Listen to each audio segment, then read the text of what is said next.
everyone, it's Ink, the host of Furry Trash Pod. Just wanted to pop in really quick before this episode starts to share some updates and a few things behind the scenes. Firstly, I wanted to give a massive thank you to you, the listeners, who have been tuning in every week for the show. This episode marks the halfway point on Series 9, and the support has been absolutely wonderful and very much appreciated. I also wanted to give a massive thank you to all of our guests who've given up their precious time to come on the show so far, with many more planned for the future. Now, while editing some of these interviews, I decided to shake things up a little and try something new with a limited few of the episodes, including this one right now with StormLunatic. Instead of hearing both myself and the guest throughout the episode, you will now only hear the guest in a select few episodes.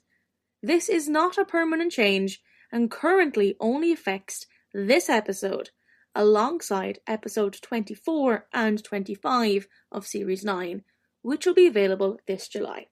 Now, with that said, it is my delight to welcome StormLunatic onto the podcast. Take it away, Storm. I'm StormLunatic. My pronouns are he, they, she, so like any, all. I'm a furry artist, streamer, and fursuiter. I originally got into the fandom and everything through kind of a mix of like Pokemon fanfic and fan art, and also a furry YouTuber that I used to watch long ago by the name of Rom Mithril. So Storm has been around for I think probably almost 11 years now.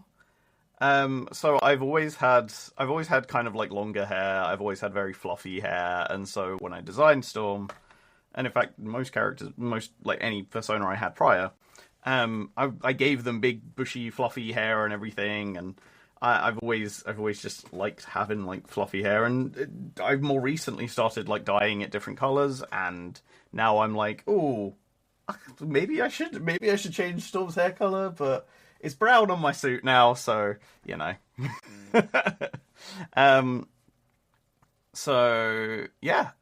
Storm is a sort of wolf hybrid. He's a lot more sort of softer than your average wolf. Is a lot more kind of, I don't know, like a like a sort of sleek wolf that lives in like urban environments. I designed him a long time ago now, and I've made like various revisions since. But primarily, he's kind of just been, as most fursuiters are, a good representation of things I like and how I feel and who I am. He is, I guess, by trade a guitarist, which is something I haven't done for a long time, but it is something I still thoroughly enjoy. Like 5 years ago now, I started watching a streamer by the name of Inde. He's a retro streamer who has kind of streamed on and off since then. I got to watch him grow from like small early affiliate through to like becoming a partner, and I've loved his stuff like ever since. But from watching him and engaging with his community, I met a lot of cool people myself, and I was like, hey, this is something I want to try out myself. And so I started streaming myself doing some fan art for Animal Crossing, because Animal Crossing had come out around that time, and you know, it was like COVID and all that jazz.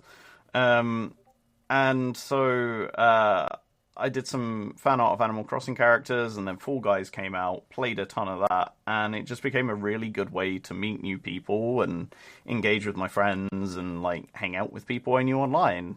And since then, I've just been drawing and streaming more, and it's kind of become like a thing I do super regularly. Since I've been streaming, I've been kind of in and out of employment in various places. Had employment that has taken up all of my time, and employment that took up literally 4 hours of my week. For me, it's kind of you find the right balance for what time you have available. At the moment, I'm doing 2 streams a week while I'm settling into this new job. They both happen mostly at the moment. It's one on Monday, one on Tuesday, and I do games on one stream or on the other one. But when I wasn't working, I was doing streams like sort of every couple days, if not more often than that. Now I'm working a full-time job. It's kind of just I set what I feel works for me, and sometimes I'll just be like, hey, I've got a bit of extra energy this evening. I've got nothing else to do. Maybe I'll do an extra impromptu stream and see who shows up. A big thing that I'm working on getting better at is because like Twitch runs ad breaks every like hour, I believe it is. I think we do like 3 to 6 minutes an hour or something like that. And basically when those ad breaks run, I typically go get a drink, have a snack or something, just kind of have a moment to breathe. And then get back to it. However, I'm not the best at remembering to do so I'm not always the best at taking a break. There have been particularly long streams in the past where I've gone and had a lay down, come back half an hour later, like, oh no, I fell asleep. But we try our best. But yeah, the big thing for me is that if you've got like a set break time every every hour or every hour and a half, whatever, it's a bit easier to remember to step away for a moment. And especially when there's ads running, there's going to be people who can't watch because they've got ads going, and it's a perfect time for you to take a break and then come back when everyone's back from ads. Streaming is something that I do wholly for fun in the first place, so it's kind of it's something that I can then go and enjoy other streams. And in fact, I'll put other streams on while I'm working on commissions and the likes. I think it's more when it comes to art and animation that I'll look at other people's art and I'm like looking at it like, what could I take from this? What could I love from it? How did they do this? What their approach was to that sort of thing. That I'm sort of like, I find it difficult sometimes to sit down and watch like even anime and like big animated series as well as like smaller things because I kind of find myself just analyzing them. So when I was about 13, 14 thereabouts, I started drawing more kind of like anime-esque stuff at school. It was kind of like every lunch I'd be kind of like chilling either in the library or sometimes in the cafeteria, like drawing in my sketch pad, and none of it was particularly great. But I'd gotten into anime and I was like, oh, I want to draw some of that stuff, and I gradually moved on to drawing like more Pokemon and sort of like anthropomorphized Pokemon as well, and that's sort of how I moved on to drawing furries. But as far as like more like the things I do now and my commission work and my involvement with like the community as a whole, it's kind of a bit mixed in with streaming. So I went away and did my degree in animation quite a while ago now.